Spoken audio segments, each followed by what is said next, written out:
Hi everybody, welcome to Big Jim Truckers channel, and my name is Jim Burley, and I'm going to bring you some news about what's going on. Global trade hitting a wall. Ocean containers are slowing down big time in 2025. How's it messing with your life? And what's next? Let's break it down. Here's what's happening.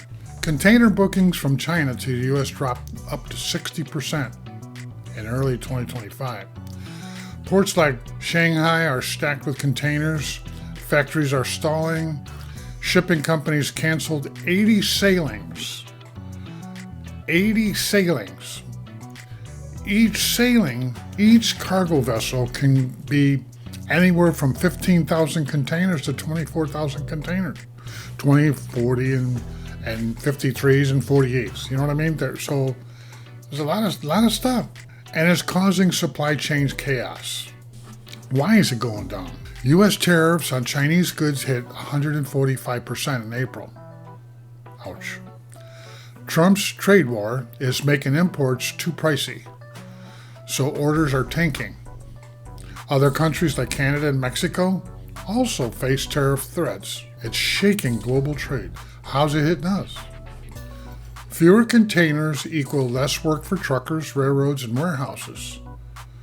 Prices for clothes, toys, electronics could spike. Holiday shopping gonna hurt. Some companies switching to costly air freight, driving prices up even more. The World Trade Organization warns global trades are deteriorating sharply. Empty shelves or trucking depots to show real-world effects. And I know this is a fact because yesterday I went into the CNN Railroad with an export that I picked up out of Iowa. And I hit the rails somewhere, I hit the CNN Railroad somewhere around, I think it was kind of dark, it was starting to get dark, so maybe 8 o'clock at night.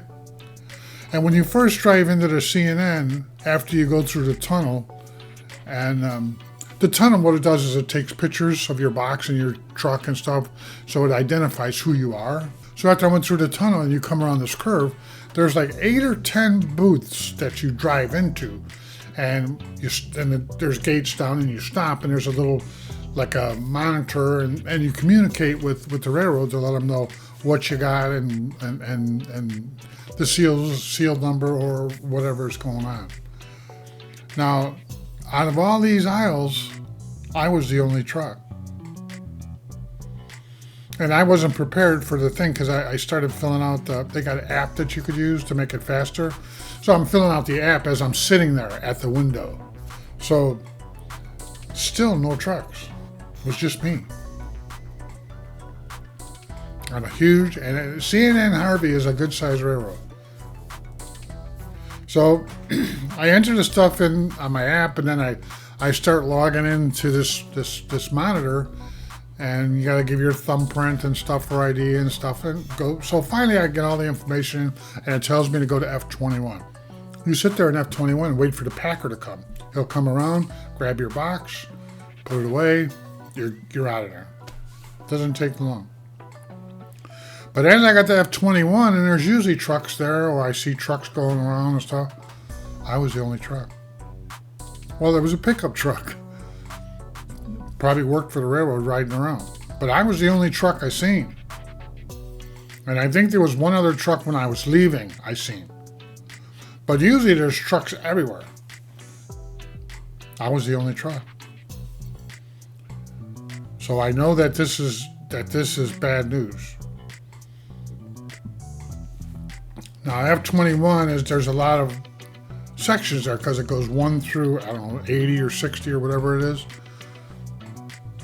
And where I was sitting by F21, there was not too many containers. There was a train there. They had a train there. It's alongside the tracks right where I was sitting at.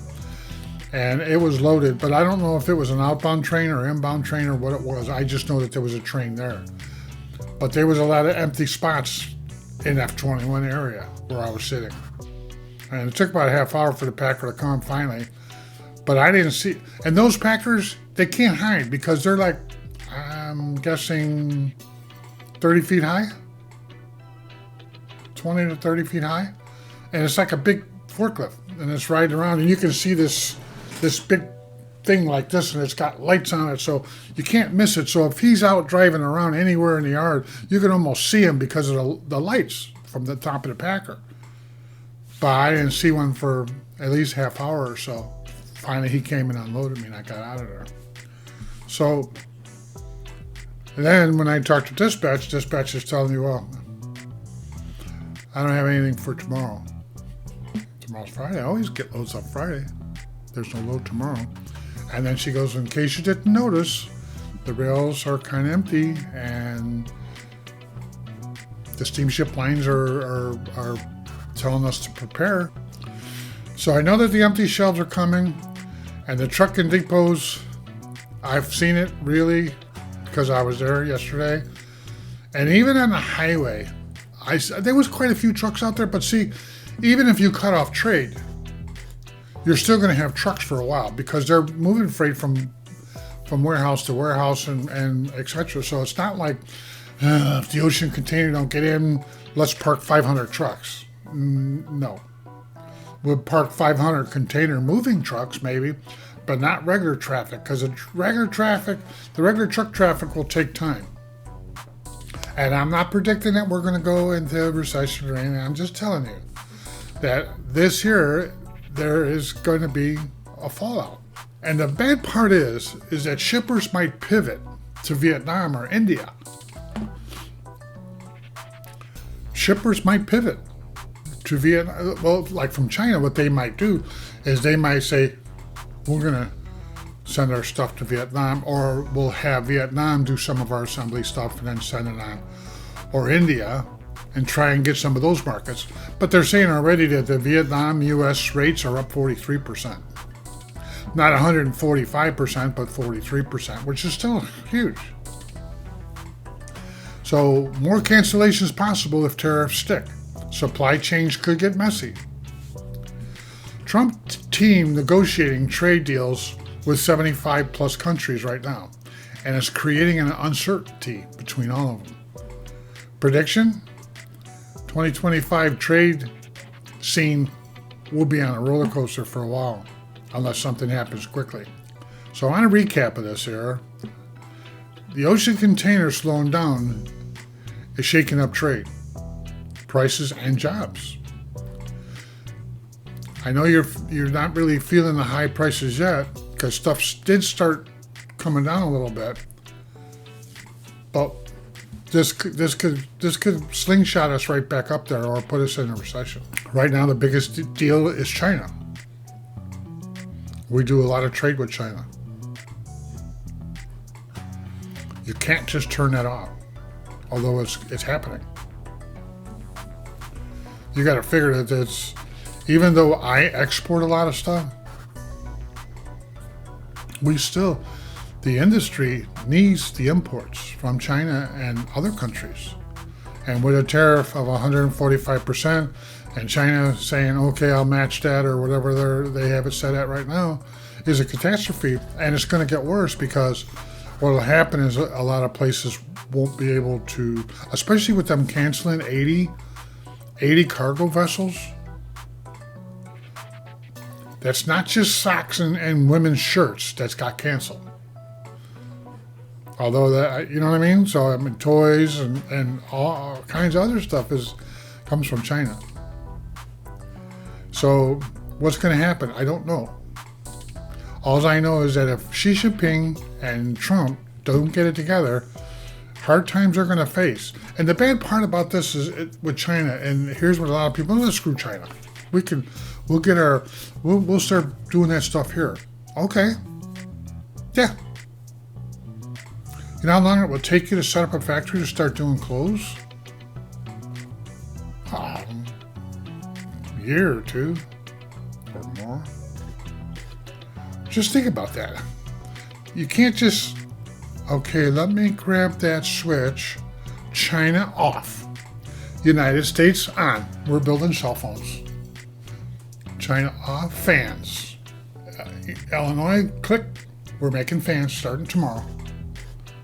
Stop thinking like that. It's not like that. First of all, you have to have investors. You'll have to find empty factories. You'll have to just think of the coordination that has to happen. And nobody does anything in 5 minutes. And if you think they're going to, you're out of your mind. It's not going to happen. If you want to cut China off, fine. You're not going to cut them off this quickly, because if you do, you're going to collapse China, number one, which is okay. You probably don't care, but it's going to affect the United States the same thing. Because don't forget, even though we import a lot, we still export a lot too. So that means we're going to lose China as a partner, in and out. And we take in a lot more than we ship out. So think about the stuff that's coming in is going to go into a store. Oops, sorry, no inventory. We'll see how this blows out. But I mean, right now, I'm being told that tomorrow's no work for me. And I always work on Friday. So data from Webb reports that tariff impacts and shipping cancellations up to 60% of bookings dropped, 80 canceling sailings. 80 times 15 to 24,000 containers full of stuff canceled. Let that sink in. So I hope that Xi Jinping and Trump come to some kind of, instead of button heads and being hard-headed, why not be realistic and put your big boy clothes on and your big pants on and talk to each other and fix this? Because you can't just put heads in a situation like this, because it's not a small thing. If you're going to cut off Toyota cars or something from China or from Japan, and it's just that one thing, okay, we can play that game for a while. Well, you're not buying my Cadillac, so I'm not buying your Toyotas. Okay, we can do that. But you can't say, China, you're cut off. Okay, United States, you're cut off. And it's not going to cause some heartaches. Because if I ain't got no containers to ship, man, I'd hate to get on welfare, you know what I'm saying? But what are you going to do? This is my story, and I'm sticking with that. So I'm going to try and keep you informed on what's going on. But I'll tell you, right now, with 60% of bookings dropped, 80 canceled sailings, we are going to hit some rocks in the highway. We're going to have, and trucking companies, including the one I work for and my truck and other trucks, we cannot afford to park our rigs for very long. We can't. And it's not like, oh, you know what? Screw containers. I'll start hauling J.B. Hunt freight. Or I'll call Schneider up. Well, don't you think that they're going to stop too? Don't you think that all this stuff is throughout trucking? This affects all of trucking. I do mainly exports, but our company is doing imports. And J.B. Hunt does imports, and so does Schneider and all the rest of them, because they all do containers. So imagine J.B. Hunt or Schneider laying off people. I don't know. We'll see what happens with this. I'll keep you informed.